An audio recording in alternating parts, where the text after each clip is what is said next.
I really don't blame people for not having a will to live, not having a will to work, not having a will to do whatever, especially in this society. Like, look around you. Why would anyone be happy with the current system that we are in? A lot of people like to call my generation lazy, say that they don't want to work, but there's no incentive anymore. Exactly, that's the point that hella people make when talking about this topic because usually people work so you can like pay for your house and like survive and you have a future to look forward to. But nowadays a lot of people don't even see a future like in sight for them at all because they can barely survive like today or this week or anything like that. So people just don't feel the incentive of working and sacrificing their time for something that they don't even see possibly happening, you know what I'm saying? Back then, you could be working a minimum wage job and still afford to feed a family. Now you can't even afford to feed yourself.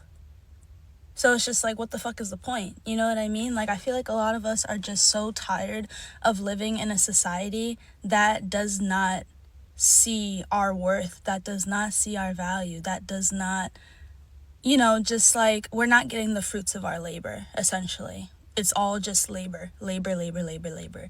And I'm 21 years old. I'm in school. I know that I'm going to have a good career. However, I do not blame people younger than me who are still in my generation or even Gen Alpha just not having a will to try in school, because it's just like, bro, like, what are we even trying for at this point, you know? And it's just like, I know I tell you guys to have a positive outlook and to have a positive mindset, which is what I'm working on, but it is so hard to work on having a mindset when your society reflects the opposite. Let me know what you guys think. Hey bro, by the way, I'm pretty sure minimum wage is supposed to be like that is the minimum amount of money you need to make an hour full time to support yourself. You know what I'm saying? I feel like that's what it should be. I think that's what it used to be, but now it definitely is not. I, as an adult, cannot live the same quality of life that I lived when I was a kid.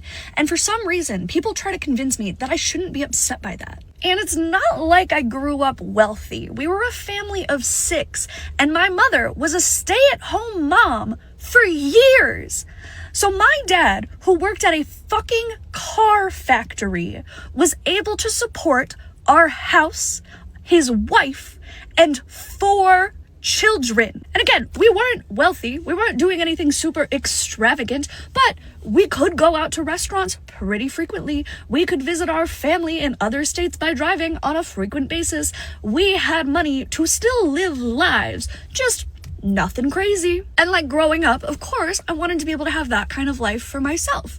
You know, take a vacation maybe once a year, maybe a bigger one if I wait a year in between. I can't go on vacation. I don't have money for that shit. I want to be able to own a house. Never gonna have money for that. I don't even have enough money laying around to go to restaurants most of the time. Like, I am a grown adult. I work full time in the career field that I have a degree in and that I have over 6 years of experience in. I should be able to afford to live a pretty basic life. And I can't, and neither can anyone else.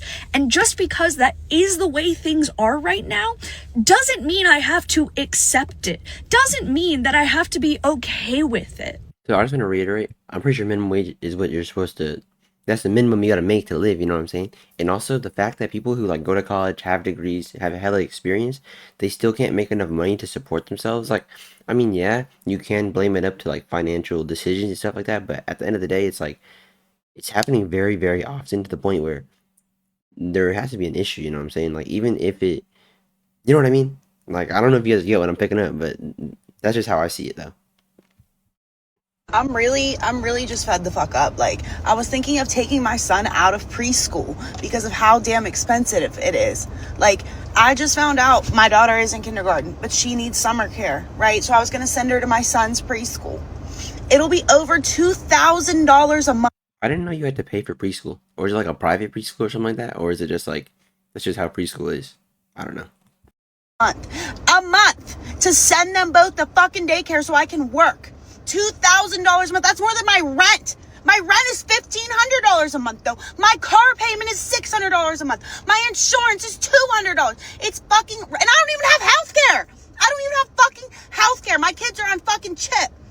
I like, what the fuck do they want us to do? I'm so fed up. I'm so, like that guy that burned the warehouse down. All you have to do is pay us a livable wage.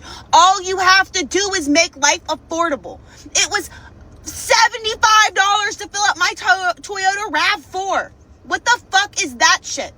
What the fuck is that shit, bro? And I work and I work and I work and I work and I work. I work 6 fucking days a week. I work and I work and I work and I fucking work. And I still have nothing to fucking show for it. Nothing. We can barely fucking wipe our asses because nobody can fucking afford shit. It's fucking crazy, dude. It's crazy. Something has to fucking change. I'm so tired of these fucking wieners, these fucking weird ass fucking wieners and their fucking billion-dollar companies and their weird fucking baby eating fucking AI fucking weirdos destroying the world for everybody else. It's literally like 25, 30 fucking people versus the whole fucking world. And we're just taking it and taking it and taking it and taking it. It's fucking bullshit. It's genuinely embarrassing. It's embarrassing how much the American people took and took and took and took and are still taking it. Like, Yeah.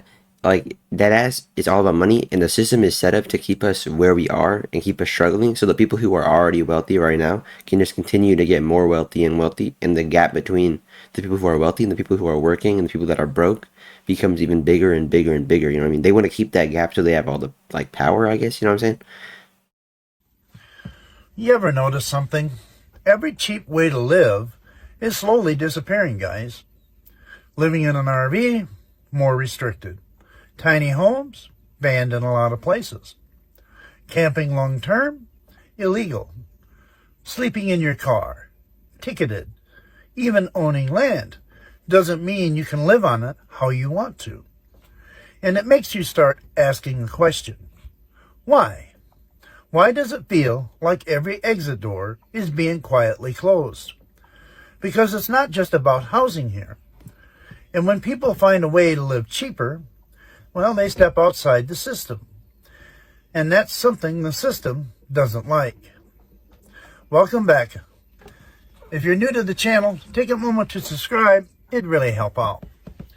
Now let's talk about something a lot of you have been noticing, but maybe haven't yet put into words.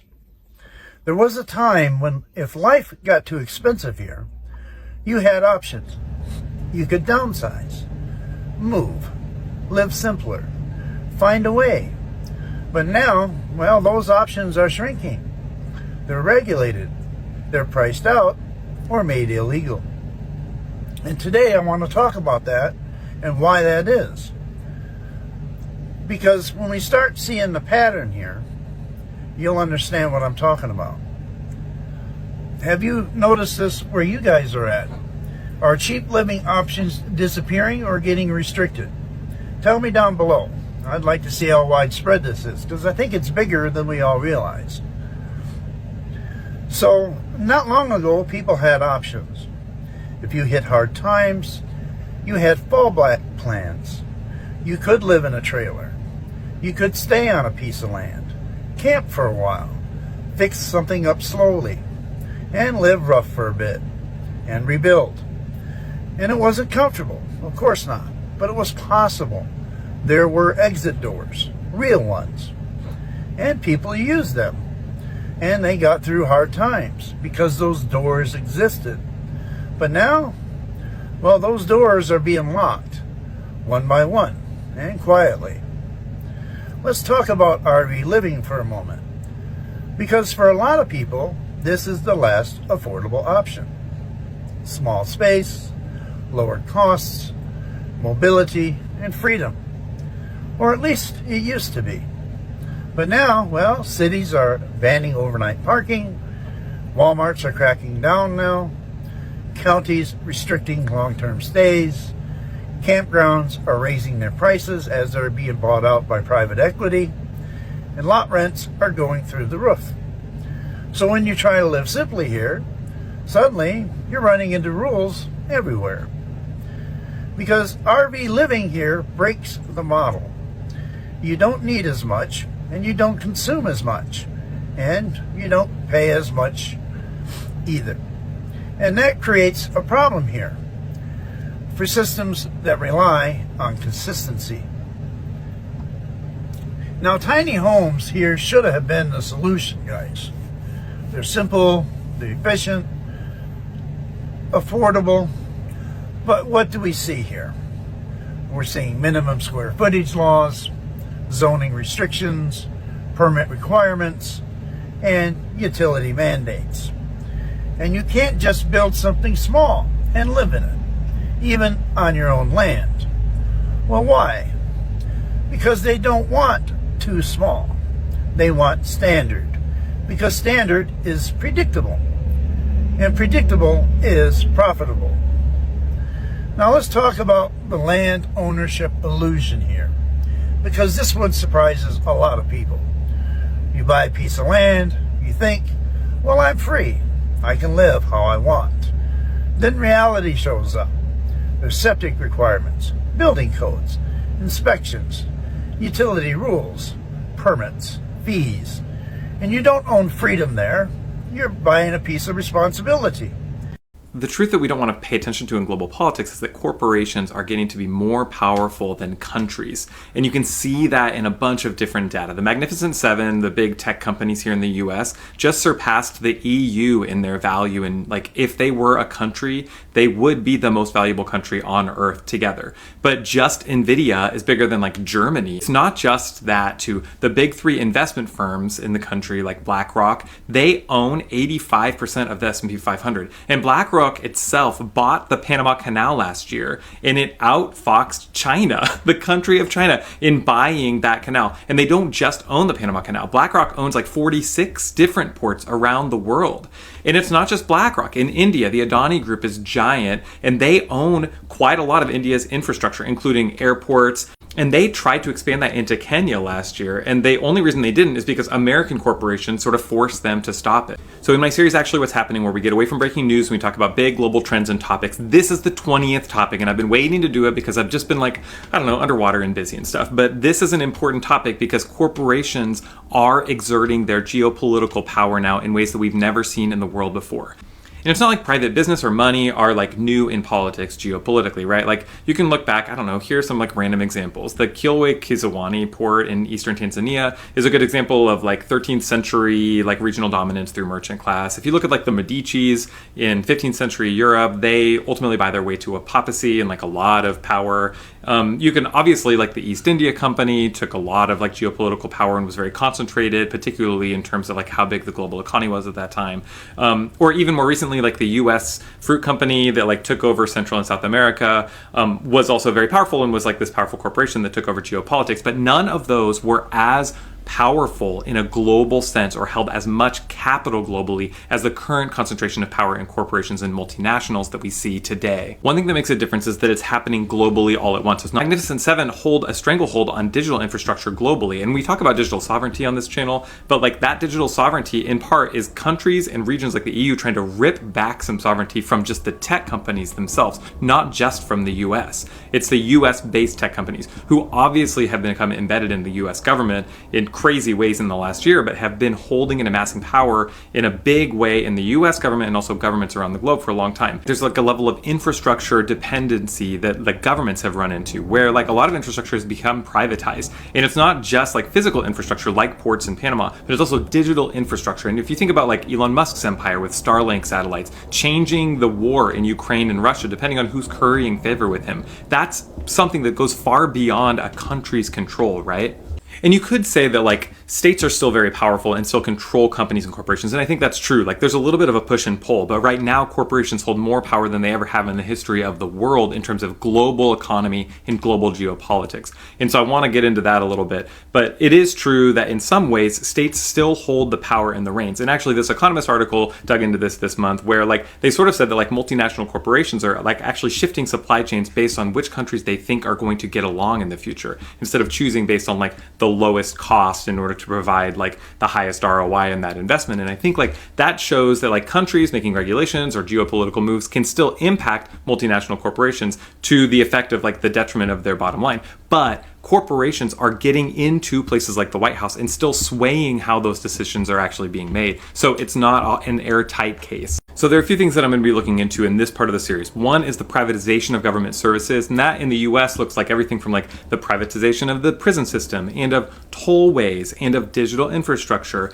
It can also look like mercenary forces like the Wagner Group that are actually like taking military action on behalf of countries but in a privatized fashion, right? I want to look into like corporate capture of global regulation, which can happen in the most powerful countries first, but like malicious compliance and lobbying investments in the ways that that is actually impacting all of our global economy. Part of what I want to look into is like invisible ownership of things, the way that like index funds and the way that they're being invested in different industries can actually impact geopolitics and also impact things like sustainability and climate change. I think like sovereign wealth funds are really interesting in the way that like their investment dollars can really impact geopolitics, media, like we talked about with Saudi Arabia recently, investing in a bunch of media companies. Norway are being used to actually like shift policies and geopolitics and diplomacy. I think is really important to watch because they're giving money to these corporations and they're working together with a give and take, right? There's this famous economist from the 90s, Susan Sontag? No. There's this famous economist from the 90s named Susan Strange. She warned about this.